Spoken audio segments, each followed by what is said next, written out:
Les derniers tests de pré-saison viennent de se terminer à Losail avec le meilleur temps de Johann Zarco devant Valentino Rossi. Johann Zarco a signé un chrono en 1,54,029.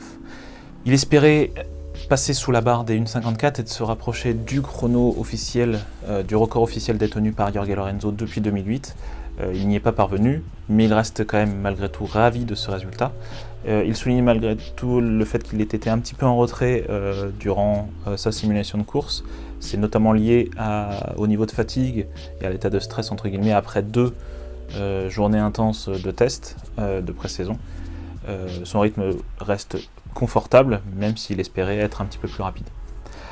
Au niveau de ce dernier test, on peut dégager une autre tendance, c'est la rivalité qu'il existe et qu'il existera durant la saison entre Marc Marquez et Andrea Dovizioso, et plus globalement entre Ducati et Honda.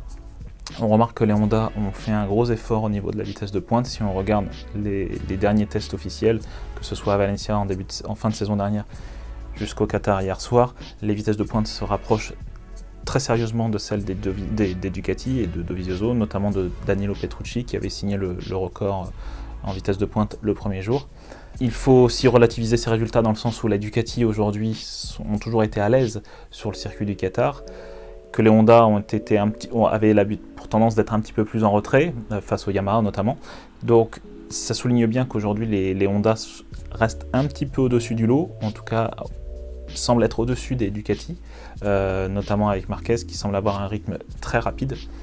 Il faudra bien évidemment rajouter à cette rivalité certains challengers, certains outsiders comme Pedrosa qui durant ses essais s'est blessé, en tout cas a été touché à la main durant la première journée et que du coup a été un petit peu handicapé sur les 2 autres journées, même s'il restait quand même aux avant-postes, il s'est montré un petit peu plus discret par rapport à ses adversaires.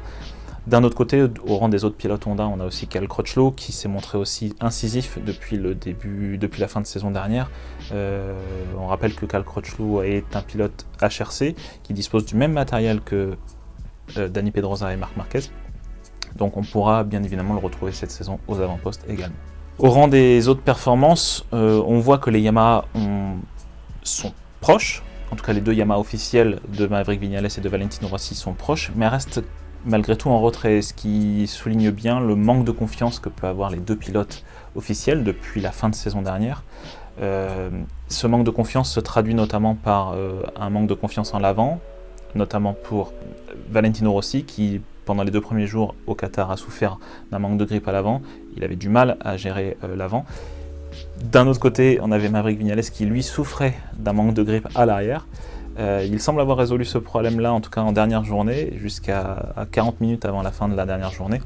Il a retrouvé le rythme qu'il avait, en tout cas en début de saison dernière, même s'il lui reste encore du travail à faire. Du côté de Rossi, en fait, lui, ce qu'il souligne, c'est qu'il arrive à entretenir un bon rythme régulier jusqu'à la mi-course, d'après sa simulation de course, mais qu'il lui reste encore du travail pour justement terminer la course et donc rester dans le même rythme jusqu'à la fin de la course. Donc il souligne que pour cela, il faudra que Yamaha travaille sur l'électronique notamment et sur la partie cycle.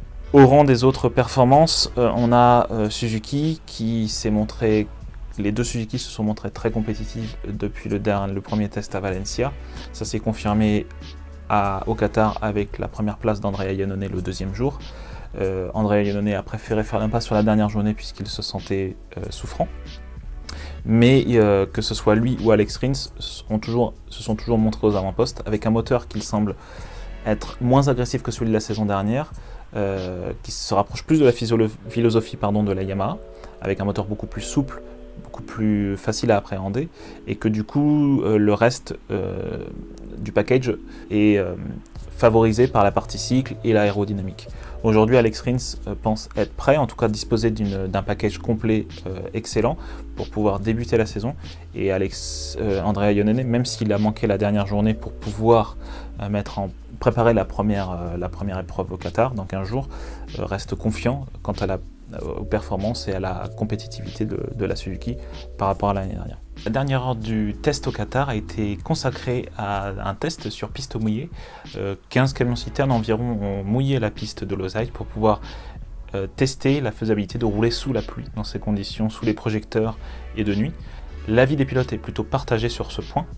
Certains sont d'accord, d'autres sont un petit peu plus mitigés, dans le sens où ils soulignent un manque de grip, un manque de visibilité, un manque de visibilité sur les points de freinage. Certains émettent la possibilité aussi de discuter de cela lors de la commission de sécurité durant le Grand Prix du Qatar.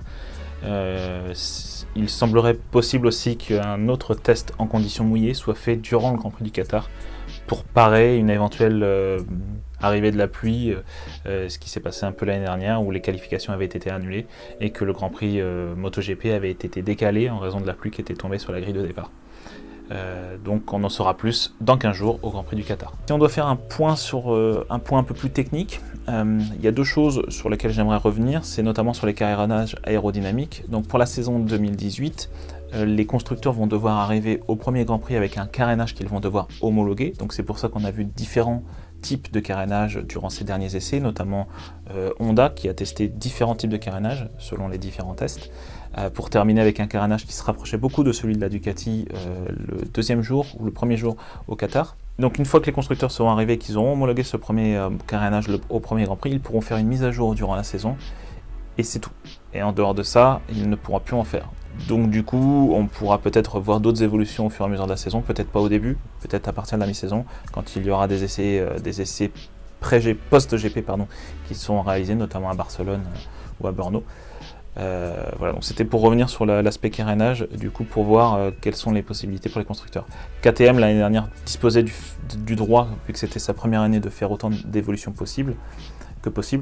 Là, cette saison, ce ne sera plus le cas puisque ce sera leur deuxième saison. Au niveau des autres points techniques, du côté de chez Michelin, Michelin a révélé hier ou avant-hier qu'ils allaient dévoiler toute la location pneumatique qu'il y allait avoir sur tous les Grands Prix, jusqu'à la fin de la saison. Avec un test Michelin qui sera réalisé avant le Grand Prix de Barcelone puisque le revêtement a été refait très récemment. Ensuite, il n'y aura pas de test avant le Grand Prix de Grande-Bretagne à Silverstone, même si le circuit a été récemment resurfacé. Par contre, Michelin devrait proposer des pneumatiques supplémentaires pour justement pallier à l'abrasivité éventuelle ou non du tracé, du nouveau tracé. Faisons un petit point sur les infos pour 2019, puisque même si la saison n'est pas commencée, on parle déjà de 2019. Rossi, avant les derniers tests au Qatar, a dévoilé, ou en tout cas a émis la possibilité très certaine qu'il roule en 2019 et 2020, et qu'il pourrait éventuellement faire monter son team en MotoGP à partir de la saison 2021.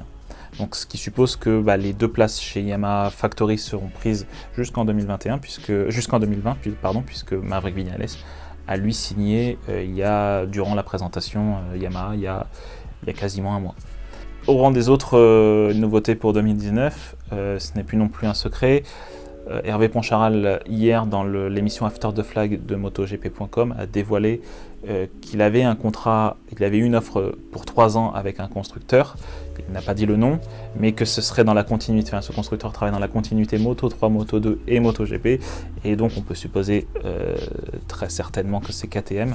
Ce contrat donc durera sur 3 ans et il devrait disposer des mêmes machines que les machines officielles, ce qu'il espérait quand il était chez Yamaha, mais qu'il n'a jamais eu, ou en tout cas pas entièrement. Voilà, donc j'espère avoir fait un bilan de ces tests de pré-saison, j'espère avoir fait un petit tour d'horizon. Cette semaine se déroulera les derniers tests officiels Moto2 et Moto3 à Jerez. Nous essaierons peut-être, selon l'actualité, de faire un bilan ou non, sinon on se retrouve après le Grand Prix du Qatar pour faire un premier débrief de la première épreuve de la saison 2018. A bientôt, salut!